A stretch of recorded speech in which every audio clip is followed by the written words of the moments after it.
Just days ago, Toyota signed a commercial contract to put humanoid robots on a real car assembly line in Canada. Not in a lab, not in a promotional video, on the actual floor of a working factory building RAV4s in Woodstock, Ontario. And everybody is covering this like it is a technology story, a fascinating curiosity, something cool to watch and scroll past. But that is not what I want to talk about today, because there is a financial layer to this story that almost no one is connecting. And that layer directly affects your money, your retirement account, the value of everything you have invested right now, and the price of the things you buy every single month. Because what happened in that factory just days ago is not an isolated event. It is the starting gun of the biggest economic shift we have seen since the internet went mainstream. And the people who understand the money story, not the tech story, have a window of time right now that is not going to stay open forever. Stay with me, because I am going to walk you through the full chain, from that robot on the assembly line all the way to your retirement account. And by the end of this video, you will understand exactly why this matters to you, and what the financially savvy are already doing about it. Now let me show you that the money is already moving. Because Wall Street does not wait for the news cycle to catch up.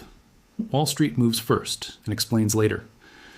On February 19th, 2026, Agility Robotics announced a commercial robots as a service agreement with Toyota Motor Manufacturing Canada.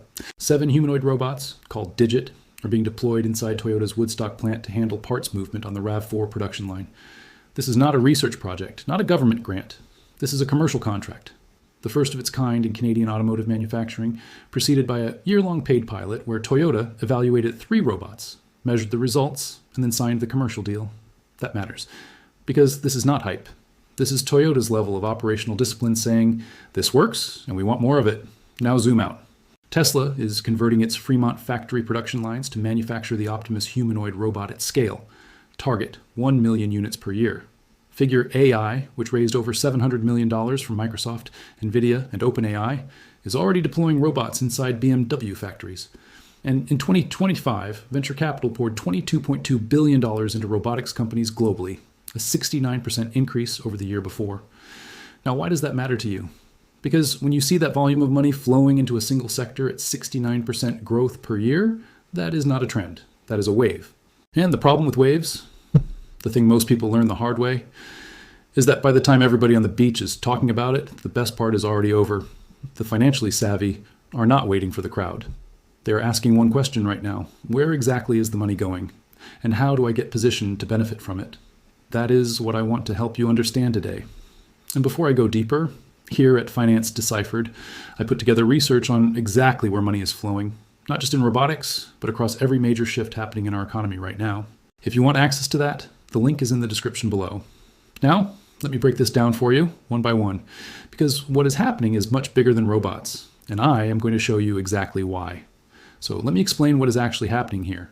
You already use artificial intelligence every single day. When you ask ChatGPT to help you write something, when Netflix recommends a show, when your bank flags a suspicious charge. That is digital AI. It lives inside a screen, takes in information, and gives you back a result. But there's one thing digital AI cannot do. It cannot touch the physical world. It cannot pick up a box off a shelf, tighten a bolt on an assembly line, or load a tote onto a warehouse cart. And that gap between the digital world and the physical world is exactly what is being closed right now. What is happening in 2026 is that companies are taking the brain of artificial intelligence and placing it inside a physical body. Arms, legs, cameras, sensors, hands, a robot that can see, think, navigate, and execute tasks in environments that change constantly like a factory floor. The industry calls this physical AI. Now, why does that matter to you?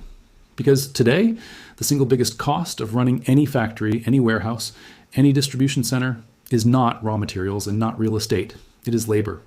Think about the last time you ordered something online and it arrived at your door in 2 days.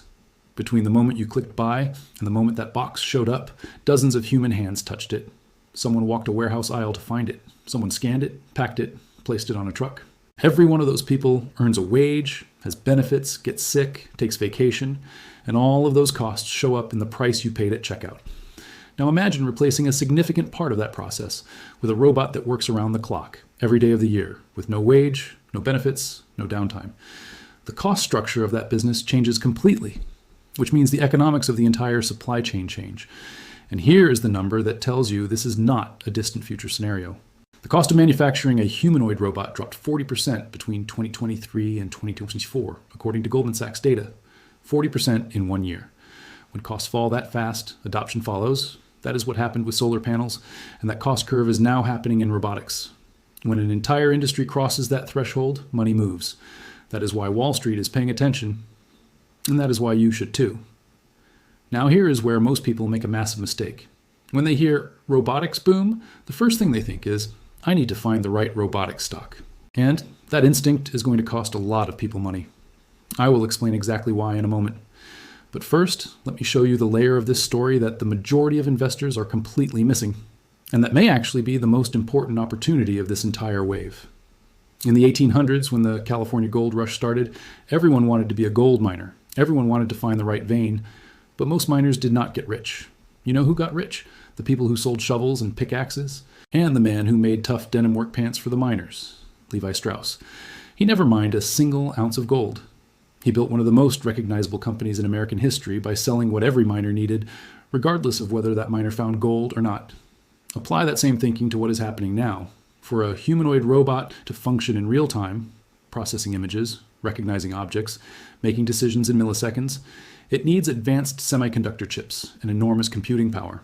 For an AI company to train its models, for a robot to learn how to navigate a warehouse aisle or adapt when something unexpected gets in its way, it needs servers. Hundreds of thousands of servers.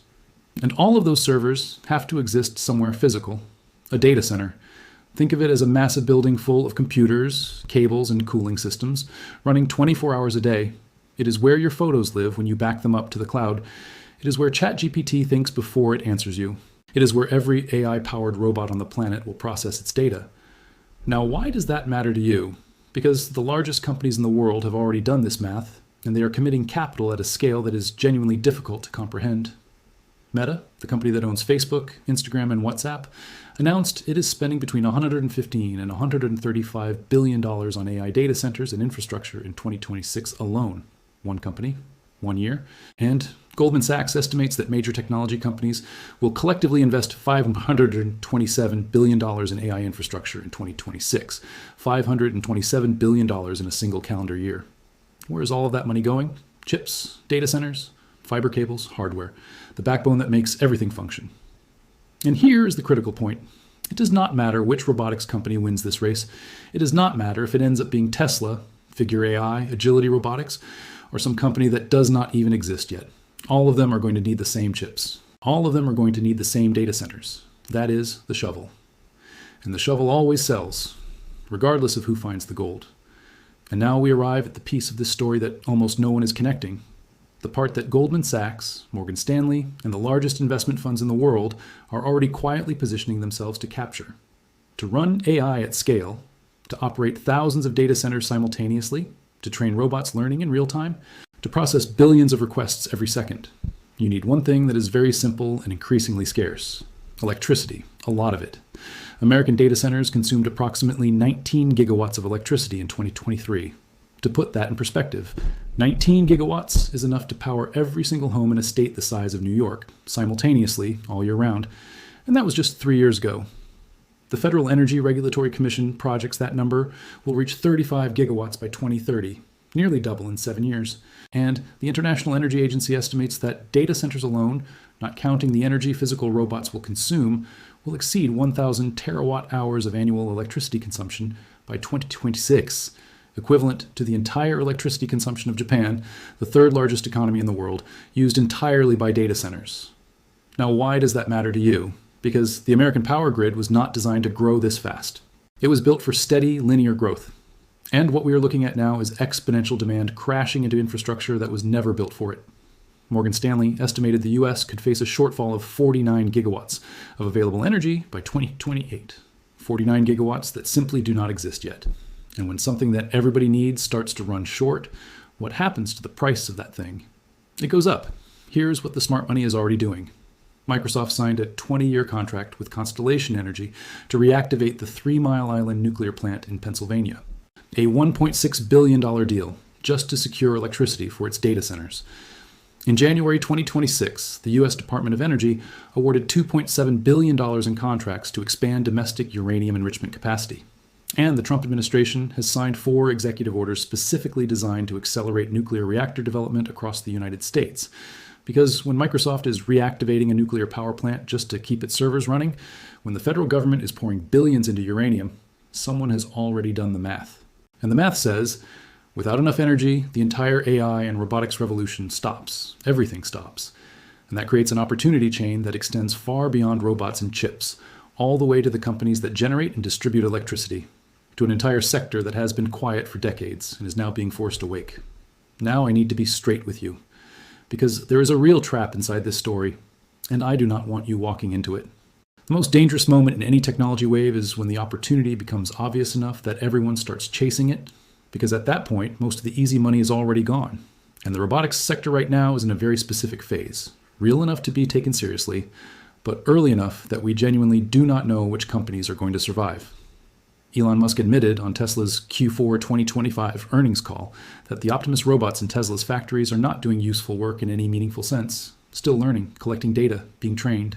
His words, still very much in the R&D phase.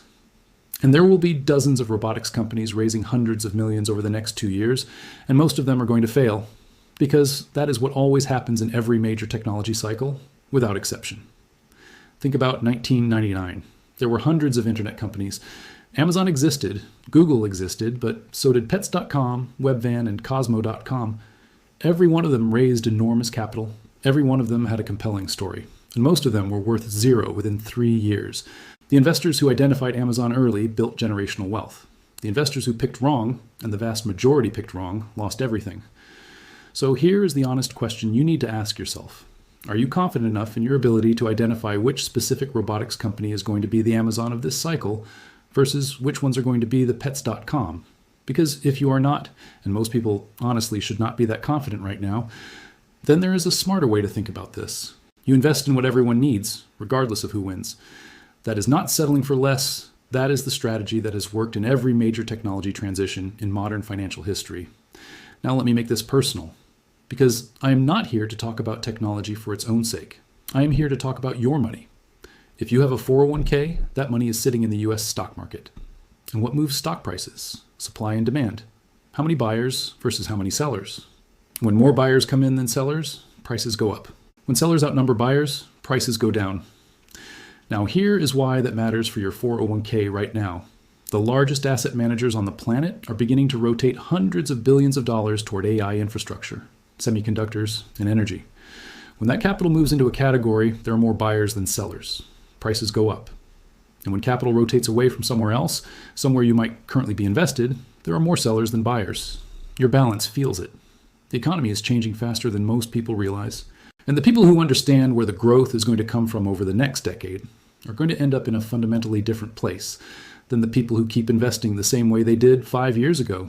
Think about your mortgage rate, your car payment, how much your grocery bill has changed in the last 2 or 3 years. All of those things, your interest rate, your cost of living, the value of your investments, are connected to the same economic forces being reshaped right now. Energy prices, AI infrastructure spending, labor cost disruption, government capital allocation.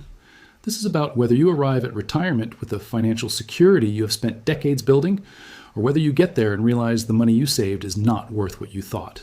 That is why it matters to you. That is why it is worth your time to understand this now, not when everyone else already does. All right, let me pull all of this together and give you a clear picture of how a long-term investor can think about positioning for this shift.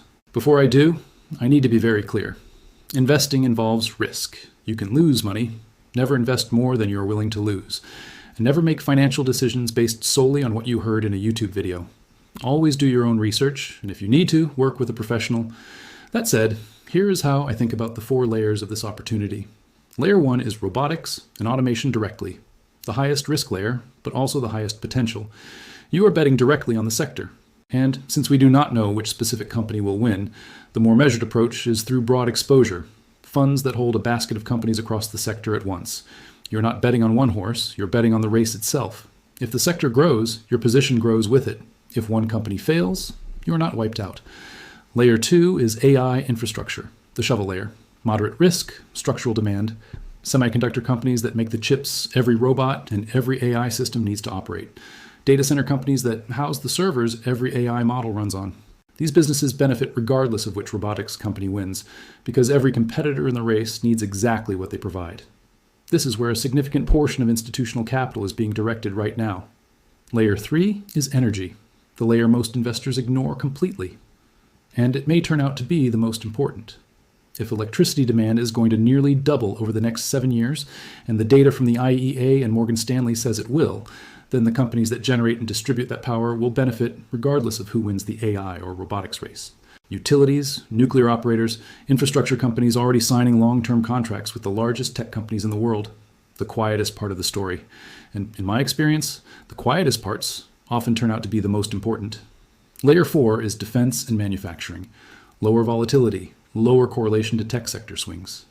The US government is committing serious capital to autonomous military equipment and domestic manufacturing robotics. Funds with exposure to aerospace and defense will benefit directly from that government spending, independent of how fast commercial robotics adoption happens.